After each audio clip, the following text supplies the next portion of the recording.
이번에 반도체 핵심 소재 한국 수출 규제에 대해 아베 총리가 우리나라에 그 책임을 돌렸습니다. 저도 이제 궁금해가지고 한번 그려봤는데요. 메이저 완성차 업체들과 그리고 글로벌 주요 배터리 업체들의 이 서플라이 체인을 화살표로 다 연결을 해봤어요. 좀 복잡하시긴 한데 조금만 시간의 여유를 갖고 생각하면 충분히 좋을 수 있다라고 말씀드리고 조금만. 신과 함께 스페셜 힘내라 소부장 첫 번째 시간 함께하겠습니다. 반갑습니다. 저는 정프로고요. 프로입니다. 김프로입니다. 네, 자 신과 함께 스페셜 힘내라 소부장 이 프로젝트는요 저희가 우리나라에 정말 많은 소재 부품 장비 회사들이 있지 않습니까? 그렇죠. 그 회사들이 지금도 뭐 열심히 잘 하고 계십니다만 굉장히 어려웠던 때가 있습니다. 네. 19년 7월. 네, 그때 이제 일본과의 좀 갈등 이거 하면서 집으로 갔지만. 그래서 뭐 우리나라 뭐 화이트리스트 삭제된다 이러면서 야 그때 진짜 우리나라 뭐 첨단 기업들 뭐 반도체라든지 이런 거 만드는 회사들 다 큰일 난 줄 알았어요. 망한다 그랬어요. 네, 하지만 우리의 또 소재 부품 장비 회사들 저력이 있었습니다. 그래서 금세 또 따라잡게 됐고요. 지금 어떻게 보면 그때가 위기이자 기회로 돼서 지금은 오히려 이 소재 부품 장비 회사들이. 근데 사실 이제 기억이 나는데 그게 뭐 2년 어간 된 거 아닙니까 벌써. 그렇죠. 그래서 일본에서 뜬금없는 뭐 그걸 해서 산업부에서도 엄청 긴장했었고, 그죠?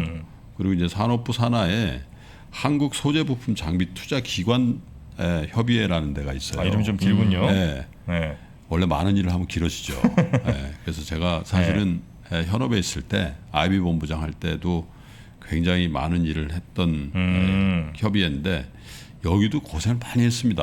뭐 그때 연으로 알게 된 지인들이 진짜 한 두세 달 진짜 거의 매일 야근하고 그래가지고 우리 부품 소재 장비 소부장 이쪽 그 대응력을 기르고 해서 굉장히 많은 역할들을 했어요. 그래서 이번에 저희가 또 이 협의회하고 산업부하고 또 좋은 일 좀 해보자. 그렇죠. 그래서 이제 우리나라 소부장 힘내라. 그렇죠.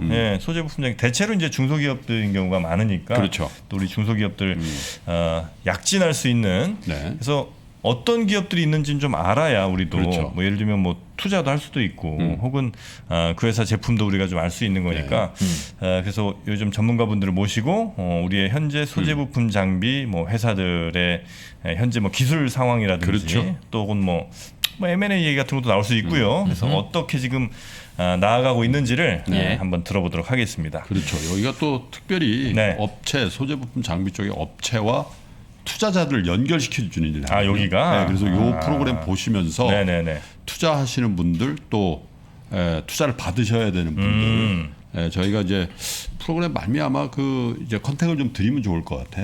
여기 저 연락처라든지 이메일이라든지 그래서 연결해서 보시면서 또 도움도 많이 받으셨으면 좋겠어요. 네, 뭐 어떤 분은 저 공모주청에게 130억 현금 들고 오셨다는데 오히려 이런 소재 부품 장비 회사에 투자하시는 게 더 좋을 수도 있습니다. 뭐 끝은 어떻게 될지 모르겠습니다만 긴장했을 거야. 몇 주 하시려고요? 풀. 한도가 얼마죠? 130억. 자, 그래서 오늘 저희에게 이 소부장, 이 소재 부품 장비 쪽 첨단 이야기, 특히 이제 배터리가 굉장히 또 이 소재 부품 장비랑 많이 연관이 돼 있으니까요. 이 이야기 해주실 분 모셨습니다. 한때 마법의 갸루상으로 우리에게 많이 알려주신 우리 하이투자증권의 정원석 연구위원님 오늘 함께하십니다. 어서 오십시오. 네, 안녕하세요. 네, 어서 오세요. 반갑습니다. 지난 히트작 마법의 갸루상 그 배터리에 들어가는 각종 조미료들, 묘한 조미료들 얘기를 아주 재밌게 저희가 들었고요. 오늘은 이제 소재 부품 장비 이쪽으로 조금 이렇게 집중해서 말씀을 좀 해주시는 거죠? 네, 그 중에서도 오늘 뭐 지난번에도 중점적으로 말씀드렸지만 2차전지 소재 쪽 위주로 이제 국내 업체들이 워낙 강점이 있고요. 그쪽으로 좀 말씀을 드리고 싶고 그리고 또 소재가 잘 되려면 전방 산업도 잘 흘러가야 되는 거잖아요. 그래서 그런 부분에 대해서도 전반적으로 좀 말씀을 드려보고 싶습니다. 좋습니다.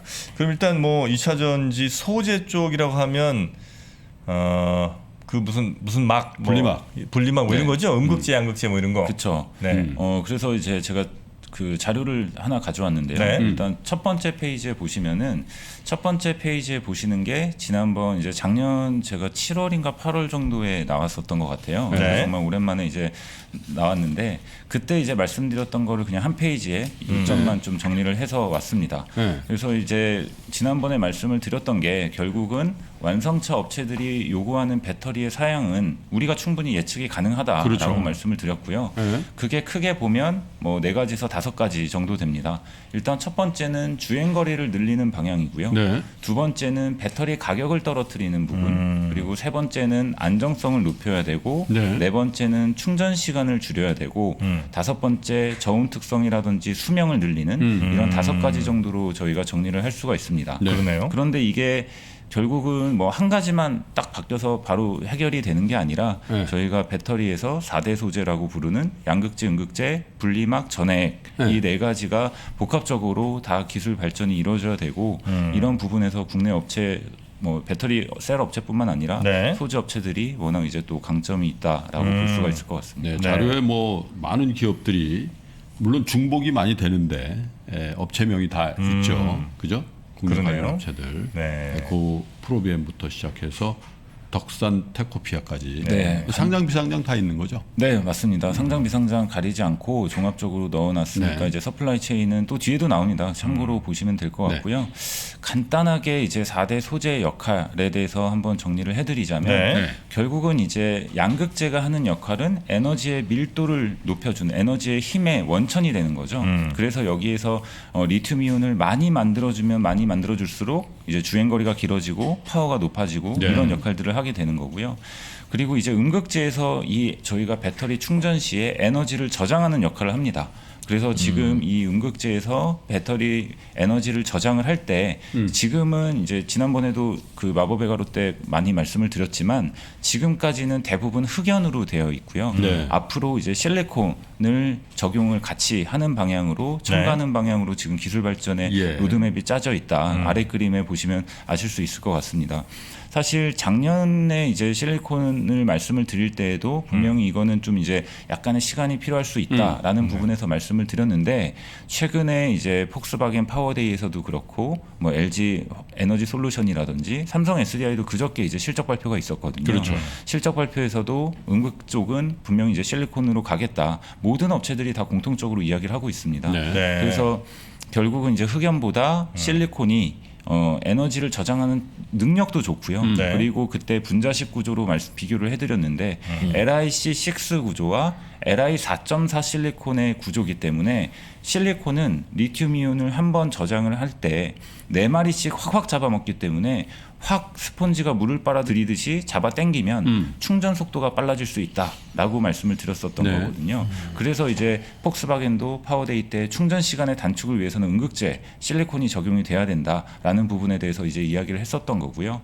그리고 이제 전해액으로 가게 되면 아무래도 전해액은 양극과 음극 이 사이를 리튬이온이 왔다 갔다 할 수 있게 만들어주는 매개체가 되는 역할을 하기 때문에요. 네. 이 사이에서 리튬이온이 점점점 빨리 이동을 잘 할수록 충전 시간이 빨라진다든지 특성이 좋아질 수 있고요. 그리고 이제 이게 액체 상태이기 때문에 지금 다 액체 전해질이기 때문에 이게 너무 영하 저온으로 가게 되면 네. 리튬의 이온 속도가 이동 속도가 늦어집니다. 그래서 이제 저온에서의 뭐 주행 거리가 짧아지고 충전 시간이 길어지는 이런 문제점들이 발생을 하는 건데요. 네, 이런 네. 부분에서도 개선이 있어야 되고 그리고 이제 올해 초에 코나 화재건으로 이제 이슈가 됐었던 이런 안정성 문제에서도 전해액이 중요한 역할을 하지만 특히나 또 분리막이 양극과 음극이 물리적으로 만나지 못하면서도 리튬이온이 잘 이동할 수 있는 특성을 갖도록 분리막의 역할도 굉장히 중요하다라고 네. 볼 수가 있을 것 같습니다. 그 소재 업체라고 하면 네. 예를 들면 뭐 니켈이야 그냥 니켈 덩어리 수입할 거 아니에요. 네. 그럼 이제 그거를 잘 뭐 빠트인지 어떻게 하는지 잘 모르겠습니다만 그래서 배터리에 적합한 방식으로 적합한 형태로 잘 뭐 갈든지 해서 이렇게 납품하는 게 이제 소재 업체입니까? 그렇지는 않고요. 그건 아니에요. 저희가 흔히 알고 있는 양극재로 제가 예를 한번 들어보겠습니다. 네. 에코프로 BM이나 뭐 포스코 케미컬 이런 업체들이 대표적인 양극재 업체인데요. 네, 하는 일이 정확히 뭡니까? 이 업체들이 그 메탈 광물 자체를 직접 사오는 건 아니고요. 네. 이 또 재료를 만들 수 있는 로우 머티리얼이 있거든요. 원재료.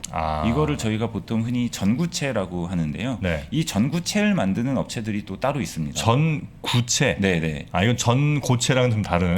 네, 전혀 다릅니다. 전구체. 네. 무슨 뜻이에요? 전구체면? 결국은 프리커서라고 해서 네. 이 소재 제품을 만들기 전 이전 단계의 원재료를 뜻하는 네, 재료. 거고 이 앞단에 이제 광석 같은 것들이 그 있는 회사들은 거죠. 또 따로 있고. 그렇죠. 네. 대표적으로 이런 로우 머티리얼을 하는 게 뭐 E&D 같은 업체들이 양극재의 로우 머티 그 전구체를 만들어서 그걸 이제 공급을 갖고 하는 와서 거고요.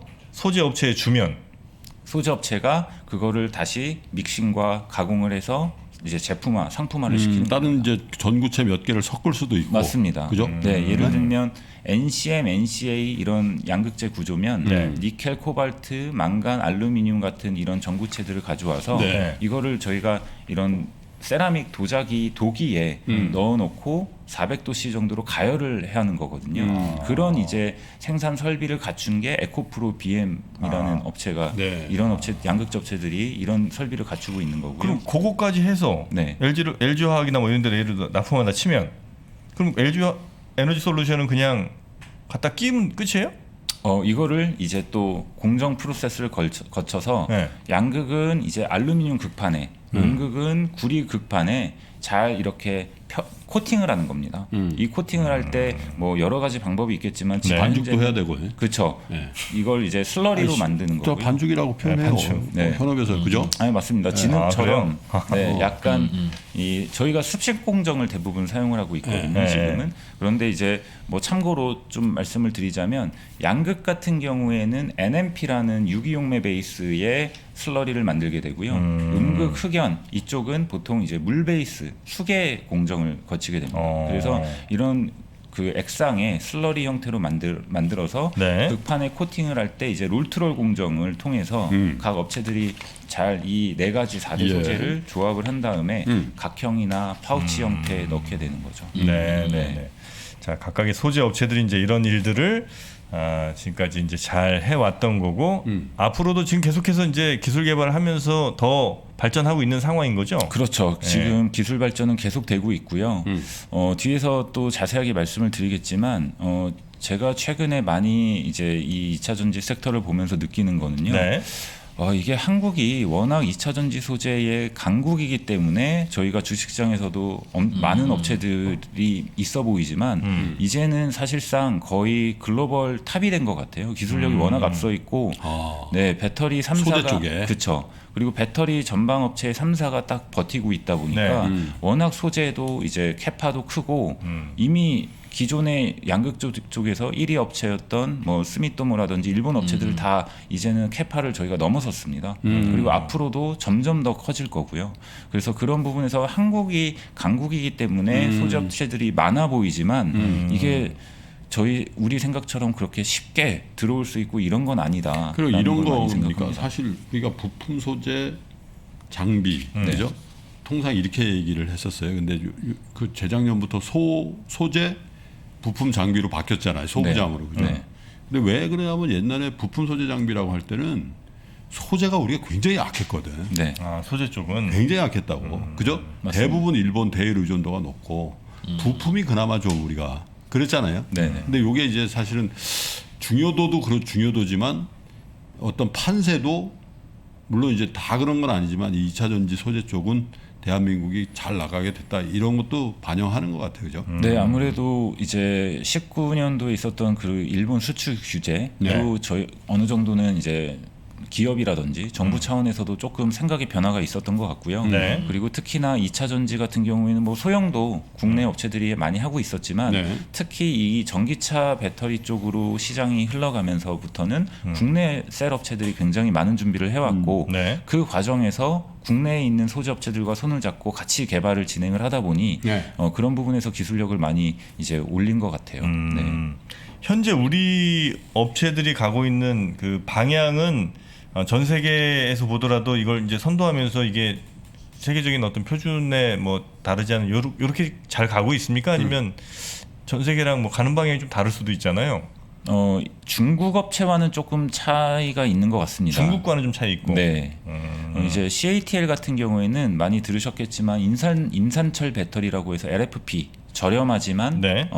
안전성이 높은 네, 이 배터리 쪽으로 조금 강점이 있고요. 네. 이 비하인드 스토리는 결국은 과거에 수년 전에 이 중국에서 버스를 전기차로 이제 전환을 하면서 이제 그때 당시에는 인산철이나 아니면 삼원계 배터리도 많이 사용을 했었는데 이 삼원계 배터리를 사용을 할 때 이 안정성 문제가 좀 벌어졌었거든요. 이게 한번 혹시나 안정성 문제가 있으면 안 되지만 화재가 발생을 할 때 삼원계 배터리는 이 폭발이 하는 그 범위가 좀 컸었고요. 이 인산철 배터리는 터지더라도 일부 국한적으로 폭발이 나다 보니까 버스처럼 사람들이 많이 타는 그렇죠. 차량에서는 아예 삼원계 배터리 그 채택 금지를 시킨 거예요. 네. 그래서 이제 중국 내 업체들이 인산철 배터리에 기술적인 좀 강점이 있었던 거고요. 네. 그런데 사실 이 그 배터리 기술 변화의 트렌드를 보면 이 인산철은 에너지 밀도에 약점이 있기 때문에 사실은 오래 전부터 일본이나 국내 업체들 같은 경우에는 이 삼원계 배터리로 이미 넘어온 상태였거든요. 그래서 이제 약간 거기에서 차이는 있는 것 같고요. 네. 그 외에 이 대부분의 배터리 업체들은 비슷한 방향을 가고 있습니다. 네. 삼원계가 폭발력성이 있었군요. 네, 안정성 측면에서 조금 그래서 이제 호나 화재건 같은 경우에도 한번 폭발이 나면 차가 전소되는. 그럼 인산철은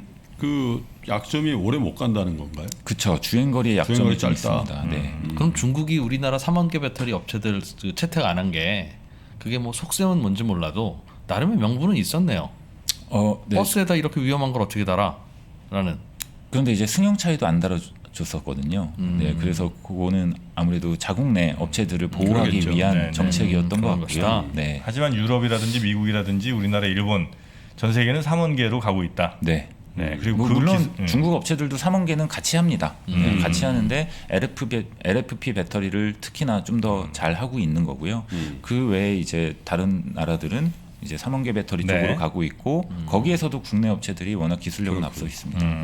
근데 뭐 이런 시각에 동의하는 분도 있고 뭐 걱정할 필요 없다는 분도 있고 뭐 각양각색인데 폭스바겐도 그렇고 뭐 네. GM 포드도 그렇고 뭐 현대차도 결국 자기네들이 만들지 않겠냐 뭐 이런 얘기들이 많단 말이에요. 네, 맞습니다. 조은석 위원이 들은 바는 뭐고 어떻게 생각하시는 건 배터리 내재화. 네, 내재화. 네, 그 부분이 사실은 이제 올해 3월달에 가장 이슈가 됐었던 부분인데요. 네. 사실 이 많이 이제 이야기를 하는 게 저희가 2, 3월달에 2차 전지 업종의 주가들이 안 좋았던 게 뭐 금리 인상도 있고 ITC 배터리 소송건, 그렇죠. 그리고 이제 화재건에 대한 충당금, 그리고 마지막이 완성차 OEM 업체들의 수직 계열화 우려거든요. 네. 그런데 사실 두세 번째는 벌써 끝났습니다. 예. 그런데 지금 남아 있는 불확실성이라고 본다면 결국은 이 완성차 업체들의 수직 계열화거든요. 예.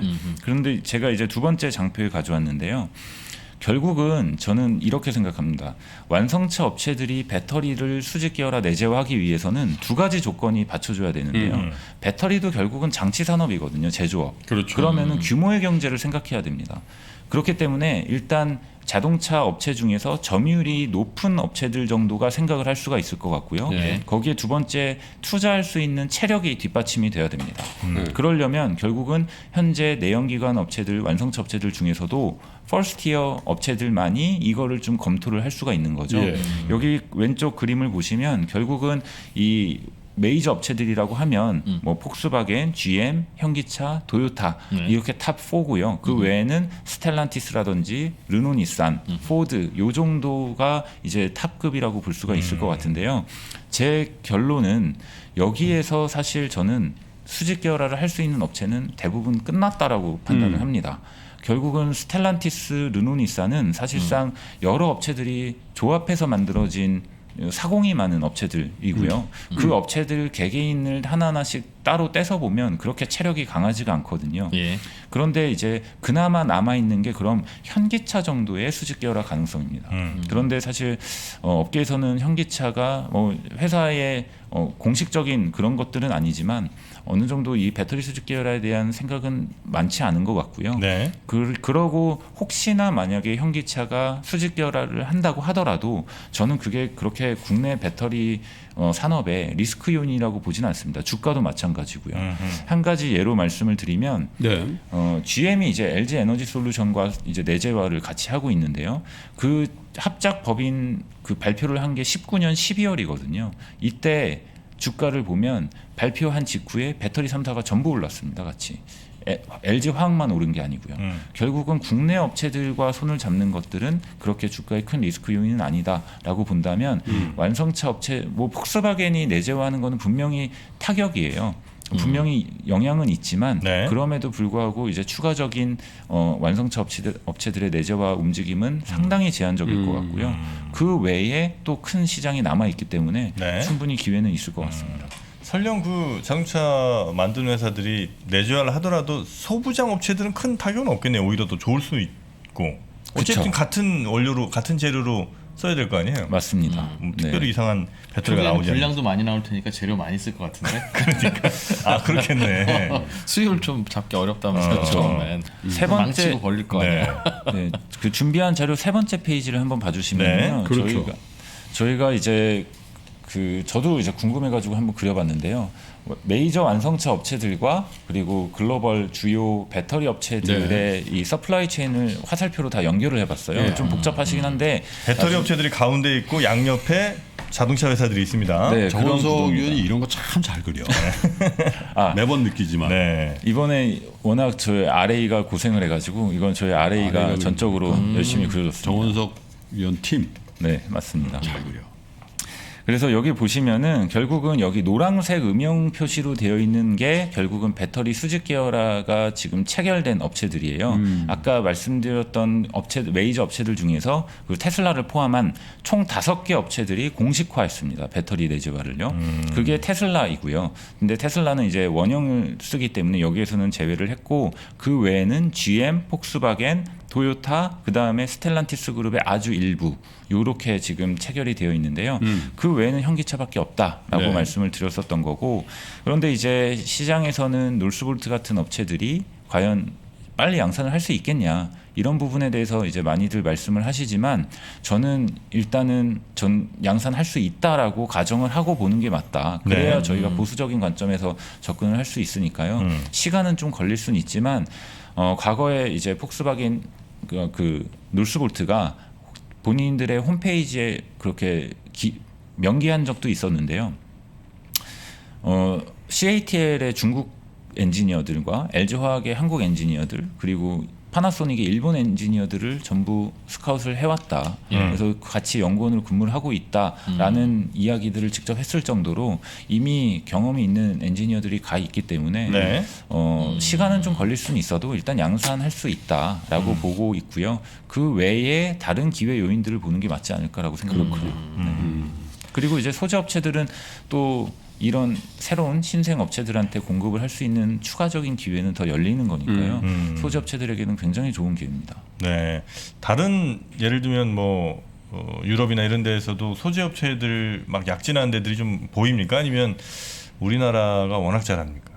아직 물론 기존에 잘하던 업체들이 있습니다. 네. 대표적으로 양극재 뭐 유미코라는 업체도 있고요. 또 연구 개발을 열심히 하고 있는 바스프라는 업체도 있고요. 그런데 이미 그 업체들의 캐파를 국내 업체들이 넘어섰고 이제 점점 더 연구 개발을 진행을 하면서 국내 업체들이 충분히 이끌어가고 있다라고 판단을 하고 있고 해외로 진출할 가능성도 좀 있을까요? 우리? 이미 진출을 해 있죠. 제가 지난번에 한번 네. 그 아침 방송에 나와서 좀 보여드렸던 그림이었던 것 같은데요. 네. 10페이지 그림인데요. 네. 지난번에 보여드렸던 유럽 지도에서 일부 이제 수치들을 조금 더 수정을 해서 업데이트를 하셨군요. 해왔습니다. 네. 그래서 제가 지난번에 이제 말씀드렸을 때 다음번에 나오면 미국 지도를 한번 가지고 올 수도 있겠다라고 말씀을 드렸었는데 미국 지도를 좀 그려봤는데 업체들이 많이 없더라고요. 한성하죠. 네, 그래서 아직은 이제 미국이 전개되진 않지만 유럽에는 이렇게 어마어마한 셀 업체들이 준비가 되고 있고요. 물론 이제 국내 업체들이 처음에는 뭐 LG 에너지 솔루션, SDI, SK 이노베이션을 염두해서 공장을 지었겠지만 보통 저희가 이제 그런 소재, 부품 이런 업체들을 만나다 보면 해외 공장을 지을 때는 국내 업체만 보고 가는 경우는 거의 없습니다. 결국은 중장기적으로 해외 고객사들을 확보하는 그림을 생각하고 가거든요. 그래야겠죠. 네, 그래서 그런 부분에서는 충분히 기회 요인이 있고 또 반면에 이 해외에서 지금 신규로 공장을 짓고 있는 해외 업체들은 멀리서 가져올 이유가 없거든요. 네, 그렇기 때문에 유럽 내에서 네. 뭐 트럭이나 기차로 바로 실어 나올 수 있는 그런 지역적인 이점을 활용해서 이 지역 내에 있는 업체들을 우선적으로 선택을 할 거고요. 네. 무엇보다도 국내 업체들이 워낙 이쪽에 앞서 있기 때문에 우선 순위가 될 가능성이 상당히 높다라고 생각을 하고 있습니다.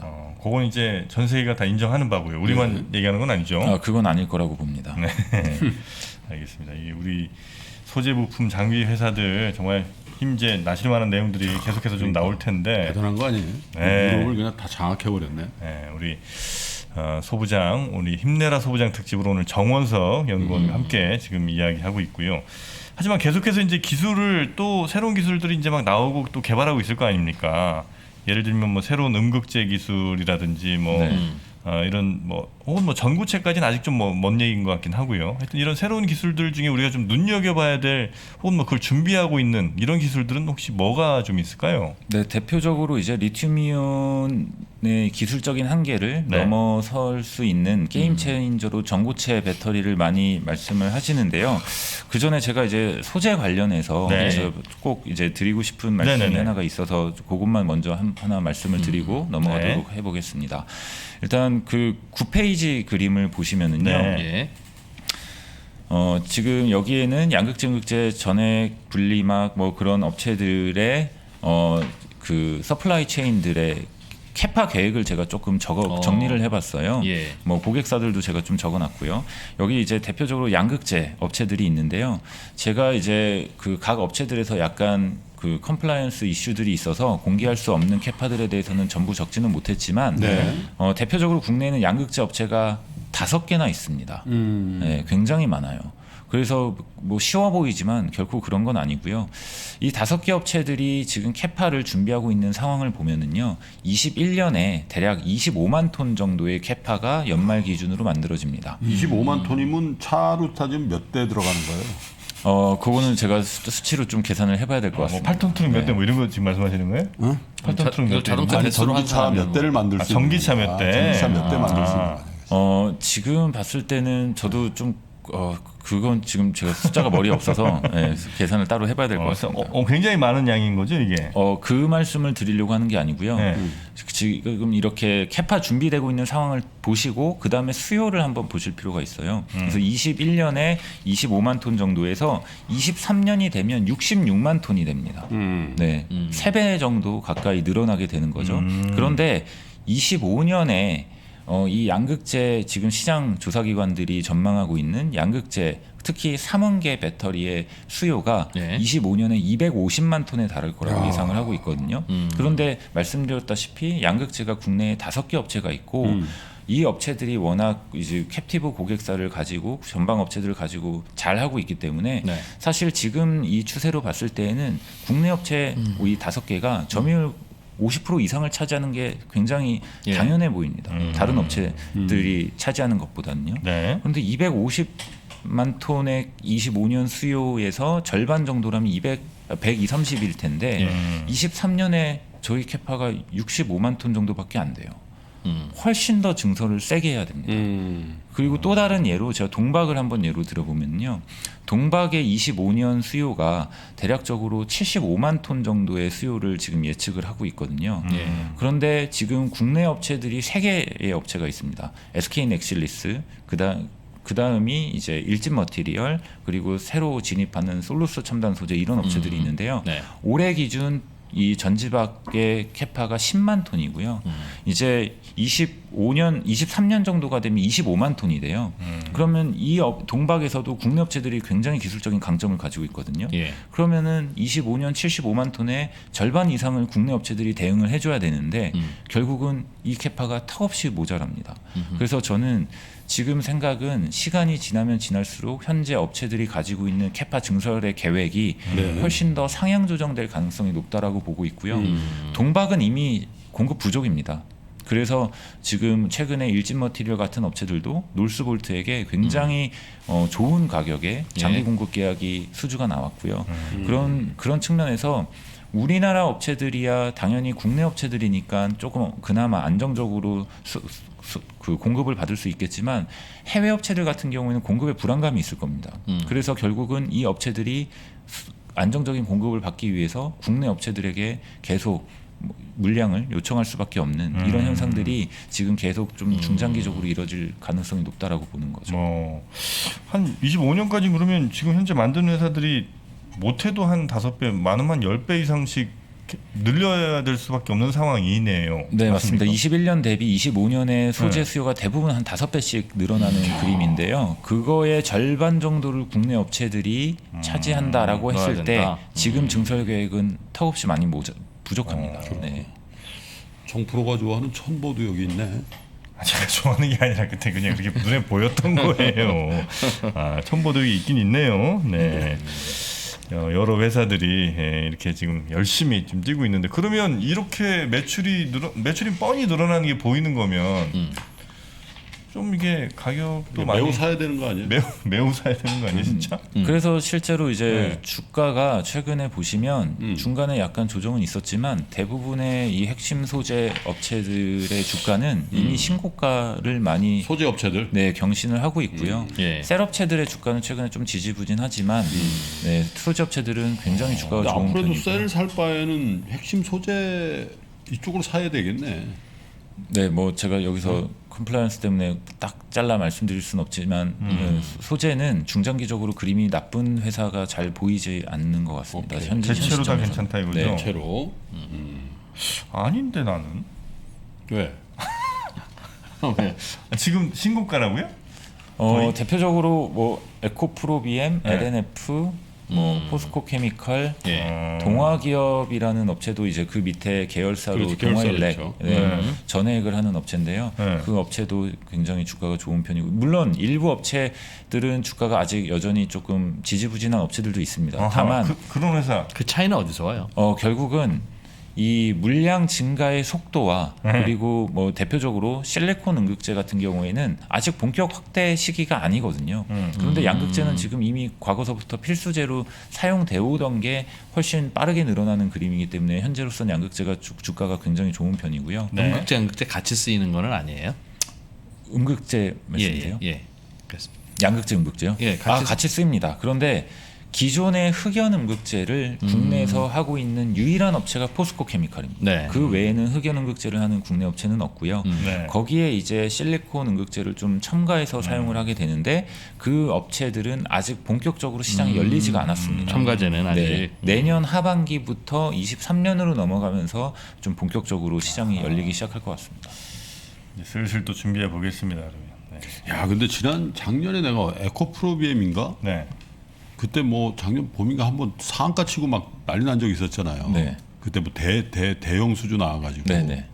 그때 비하면 주가가 어떻게 됐어요? 에코프로? 지금 계속 우상향하고 있습니다. 아니 정프로 기억 안 나? 왜 저 수주가 뭐 몇 조 단위로 나와가지고 그죠? 네, 공시 나와가지고 와 그래가지고 상한가 치고 막 그런 날이 있었거든. 근데 그때 애널리스트들이 그랬거든. 이런 수주 계속 나온다고. 그 아마 에코프로비엠이 아니라 LNF LNF인가? 에코프로비엠도 하나 있었는데. GM 쪽에 그 LNF가 이제 LG 에너지 솔루션 쪽으로 수주 공급 계약이 나왔었고요.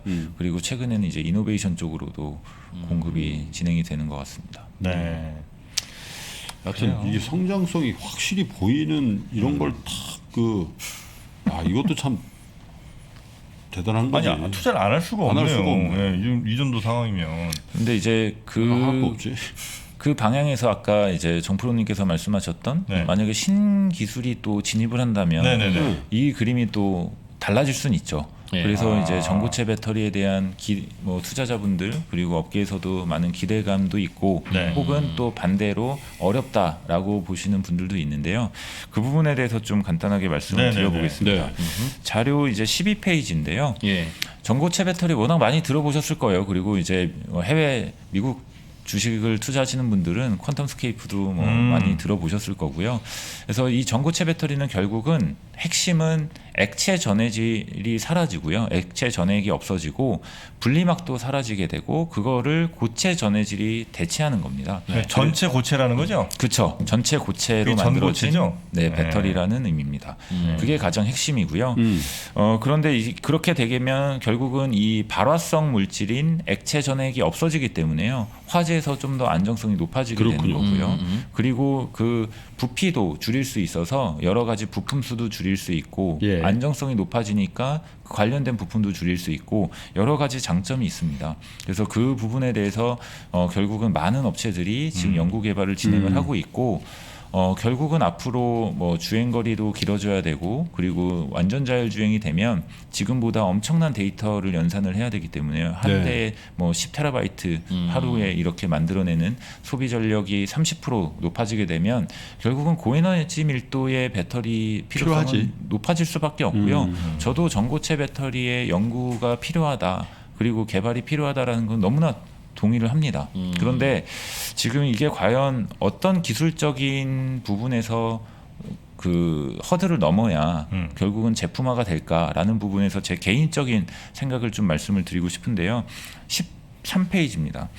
제가 이쪽 관련된 전공은 아니지만 여러 가지 데이터들과 그런 것들을 좀 봤을 때 지금 전고체 배터리의 기술적인 해결해야 될 과제들은 총 5개 정도로 볼 수가 있거든요. 일단 고체 전해질의 이온 전도도가 액체 전해질 못지않게 동등 수준의 이상이 되어야 됩니다. 그런데 저희가 아시겠지만 뭐 고체보다는 액체보다는 기체가 이 이온의 이동 속도가 빠를 수밖에 없기 때문에요. 고체가 그 부분에서는 좀 불리하고요.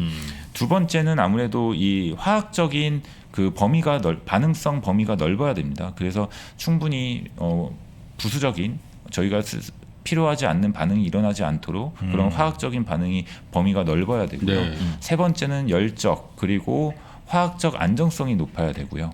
네 번째는 대량 양산에 유리해야죠. 그래서 이걸 결국은 이 시트에 발라서 여러 개를 겹치는 형태로 배터리를 만들기 때문에 이렇게 대면적화를 할 수가 있어야 됩니다. 그리고 제가 그 오늘 아이스 아메리카노 요 커피를 하나 사는데 제가 상표 안 보이게 이렇게 좀 보여드리면 제가 사실 이거를 온조 커피군요. 네, 고맙습니다. 그건 무리하지 말고. 그건 너무 무리한다. 이거를 아닌 제가- 게 뻔한데 어떻게 운조 커피라 그래? 성프로. 그건 너무 무리야. 네네네. 사실 이걸 일부러 사왔는데요. 네. 이걸 제가 좀 쉽게 표현을 해드리려고 가져왔어요. 네. 이 전고체 배터리는 복합 전극이 굉장히 중요합니다. 왜냐하면 이 커피로 예를 들면 여기 커피 안에 있는 아이스 아메리카노 안에 있는 이 커피가 액체 전액이라고 보시면 되고요.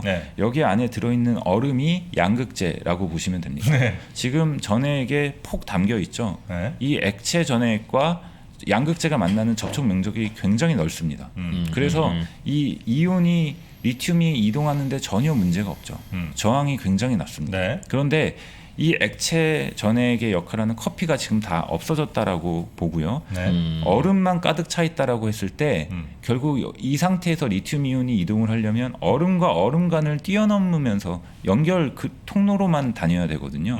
그러면은 이 얼음과 얼음이 만나는 계면은 완전히 이렇게 있는 형태가 아니라 이렇게 만나 있기 때문에 이쪽 통로만을 이동을 해야 되니까 그러네요. 계면 저항이 굉장히 높아집니다. 이게 사실 기술적인 허들이에요.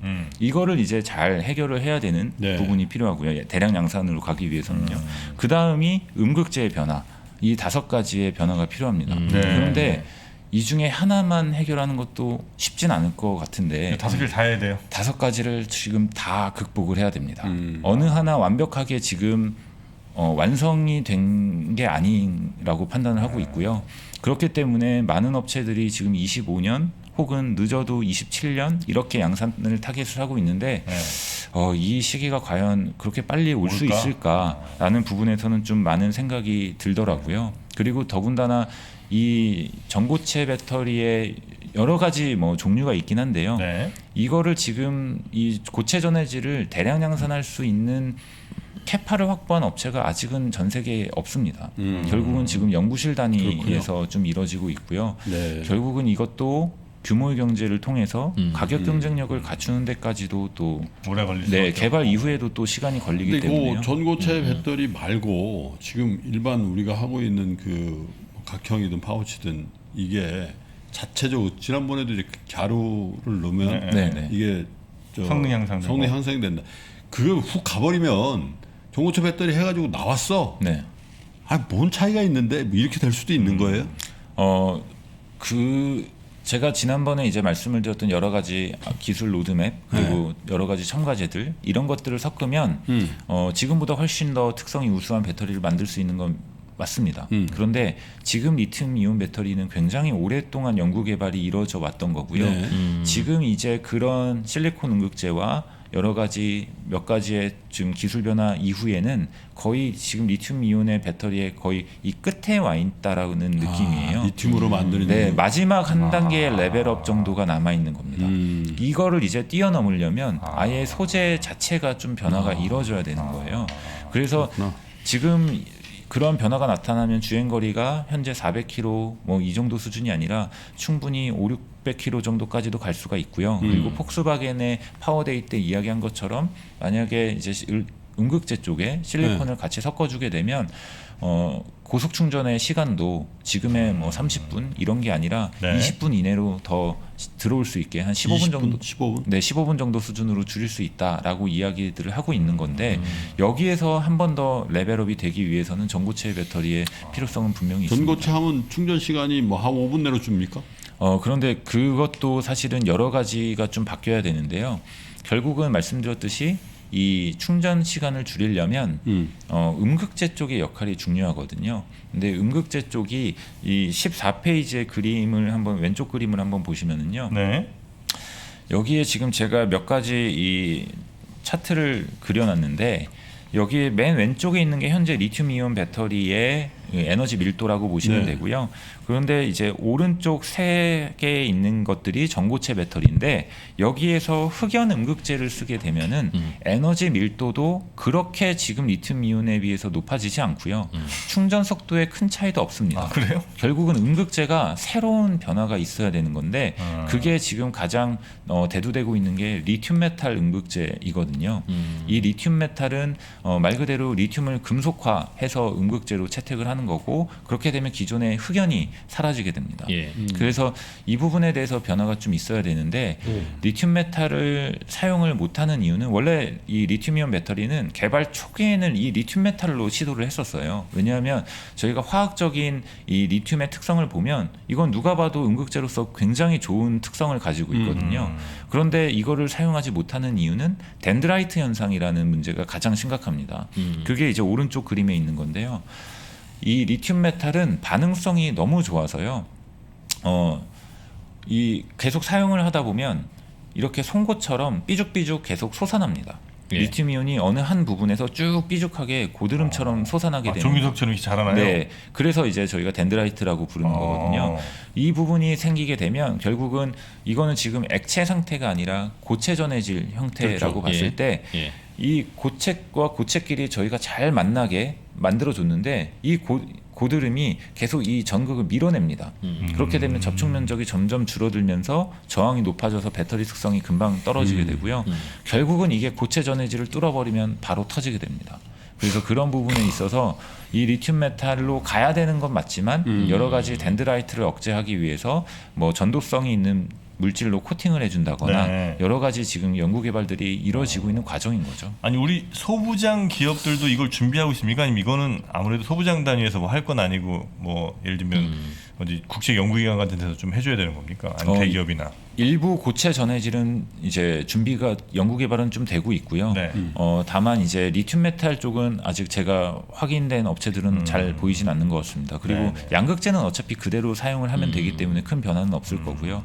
그런데 이게 말씀드렸던 것처럼 침투해서 시장이 확대되기까지는 굉장히 오랜 시간이 걸리기 때문에 국내 이제 2차 전지 소재 업체들 관점에서는 이런 것들을 너무 뭐 앞서서 두려워할 필요는 없다. 충분히 저희가 우리는 시간이 그러면 있다. 이 전고체 배터리에 대한 그 기술 개발이나 이런 게 일본에 비하면 좀 많이 늦고 있습니까?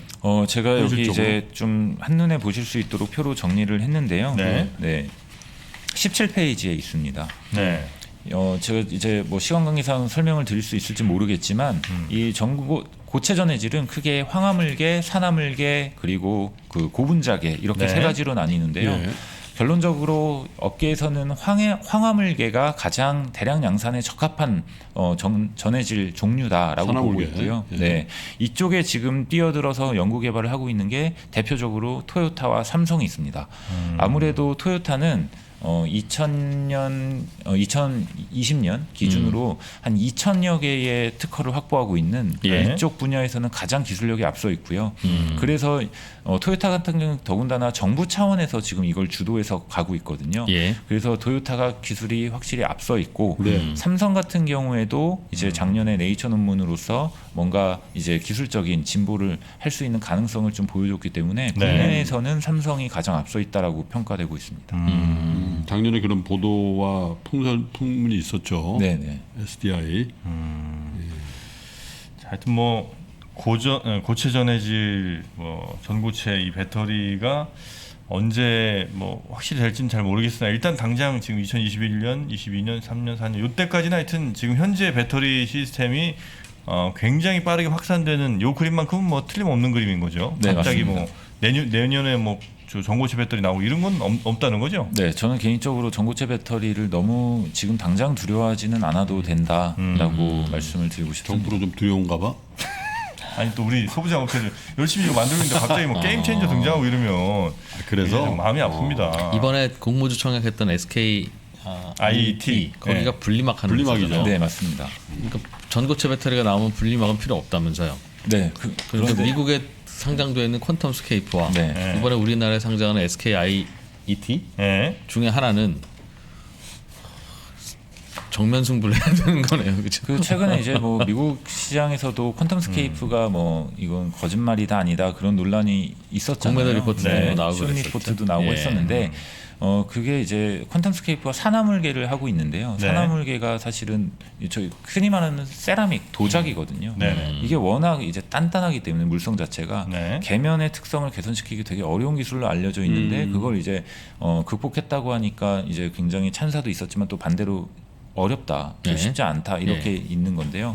이 반대로 또 이번에 SKIT가 이제 IPO를 하면서 이 전고체 배터리에 관련돼서 이제 저와 비슷한 코멘트를 하셨어요. 물론 이제 반대 진영이니까 방어를 하시는 건 당연하지만 2030년까지는 의미 있게 시장에 진입하지는 못할 거라고 본다라고 전고체가. 네, 말씀을 하셨습니다. 자, 저희가 소부장 힘내라 특집으로 우리 정호석 연구원님과 함께 이 배터리 그리고 이제 배터리 관련된 여러 뭐 소재 회사들 좀 알아봤는데 저희 이 자료는 좀 저희에게 주셔도 괜찮죠? 우리 네. 시청하시는 분들께 네, 좋습니다. 저희 페이지 2 앱 신의 자료실에 업로드를 해놓을 테니까요. 아마 예. 약간 글씨가 저 스마트폰 보시기는 조금 작으실 그렇죠. 수 작을 있습니다. 수가 있으니까. 그래서 다운 받으셔서 한번 보시면서 같이 들으시면 좋을 것 같고요.